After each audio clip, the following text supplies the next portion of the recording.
Les princes et les princesses de l'amour, on en parle?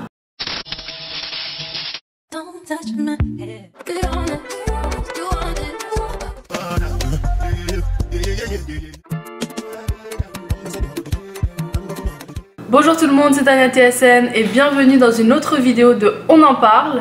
Alors aujourd'hui on va parler des princes et princesses de l'amour. Donc je sais que les princes et les princesses de l'amour n'ont commencé qu'il y a à peu près une semaine et demie. Mais franchement je suis déjà choquée. Ah oui, et un petit disclaimer, donc tout ce que je vais dire dans cette vidéo c'est strictement mon opinion. Ce n'est pas pour influencer personne, c'est vraiment ce que je pense. C'est juste un résumé à peu près des épisodes qui se sont passés. Et ce n'est en aucun cas pour générer de la négativité ou une acharne contre aucun candidat. Donc ce qui m'a choqué dès le début déjà de l'émission, c'est que déjà il y avait beaucoup trop de spoilers, comme par exemple on voit Mila et Moujdat qui sont déjà en couple en dehors, ou Laura et Nicolas par exemple. Mais ce qui m'a surpris, c'était de voir dans les derniers épisodes le couple Julien-Marine. Donc là maintenant sur les réseaux sociaux on sait tous qu'ils sont en couple puisqu'ils se montrent en couple tout simplement. Mais le truc qui est bizarre quand même, c'est que c'est les princes et les princesses de l'amour. Donc qui dit princes et princesses de l'amour, qui dit qu'ils sont célibataires et qu'ils ne vont pas se remettre avec leurs ex. Dans un sens ça fait un peu pas trop de sens. Par exemple dans les saisons précédentes il n'y avait pas autant de personnalités de télé-réalité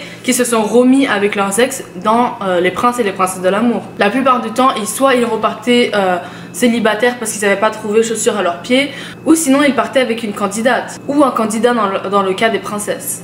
Et là franchement je trouve que c'est vraiment pas intéressant, du moins pour l'instant, parce que comme ils l'ont annoncé dans les derniers épisodes, ils ont dit que apparemment il y a à avoir beaucoup de changements et une espèce de compétition pour le trône. Donc tout simplement il y aura seulement 6 princes et princesses. Donc moi franchement j'ai vraiment hâte à ce que les autres princes et princesses arrivent, parce que franchement là c'est vraiment, on sait ce qui va passer. Dans un sens oui c'est maintenant on sait qu'ils sont en couple, mais de voir comment leur histoire s'est développée, franchement ça fait 3-4 fois que Laura et Nicolas se séparent et c'est pas très intéressant. Malgré que à part ça j'aime bien leur personnalité en télé-réalité, c'est juste que c'est pas, on dirait que c'est pas vraiment la bonne télé-réalité qu'ils ont choisi de faire. Et tout comme Mila et Moujdat, franchement on sait qu'ils se sont séparés, on a tous vu leur séparation etc. Et on a vu un peu leur rabibochement dans les Marseillais contre le reste du monde. Mais c'est vraiment comme, c'est pas très intéressant comme par exemple pour Lisa Rose, qui on ne connaît vraiment pas, ou du moins peu, vu qu'elle a fait une seule émission avant celle-ci, ou 2 je crois. Donc voilà, pour l'instant c'est tout ce que j'ai à dire, à part que aussi la sœur de Mila qui rentre dans les princes et les princesses de l'amour. Donc ça c'est un gros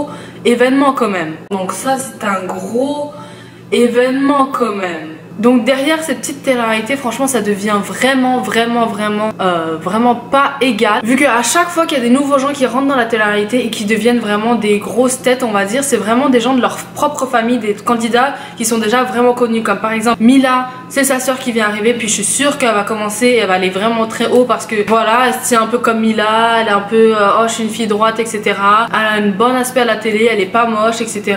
On dirait que c'est vraiment que par connexion. Oui il y a des gens qui sont anonymes que nous le public ne connaissons pas, mais ils sont très bien connus de leur famille, de leurs amis etc. Comme par exemple l'ami de Benji. Après encore une fois je n'ai rien contre eux, je dis juste que c'est un peu, on dirait que c'est moins égal qu'avant par rapport au casting. Et c'est pareil par exemple avec Naka, qui est le meilleur ami d'enfance de Julien et de Kevin Gage. Une petite aparté pour les candidats anonymes, donc les prétendants tout simplement et prétendantes, mais plus pour les prétendantes, on dirait que tous les garçons connaissent les prétendantes quand même. C'est quand même bizarre, genre si tout le monde va retourner avec ses ex ou un truc comme ça, genre ça c'est plus, il n'y a plus le charme de les princes et les princesses de l'amour. En tout cas j'espère que ça va changer quand les nouveaux et les nouvelles princesses vont arriver dans le programme. J'ai hâte pour ça, j'ai hâte que les histoires avec les ex etc se finissent et qu'on voie enfin des vrais princes et princesses. Donc voilà, c'est tout pour moi, j'espère que vous avez aimé cette vidéo. Si vous pensez comme moi, dites-le moi dans les commentaires. Si vous ne pensez pas comme moi, dites-le aussi dans les commentaires. N'oubliez pas de vous abonner, c'est gratuit,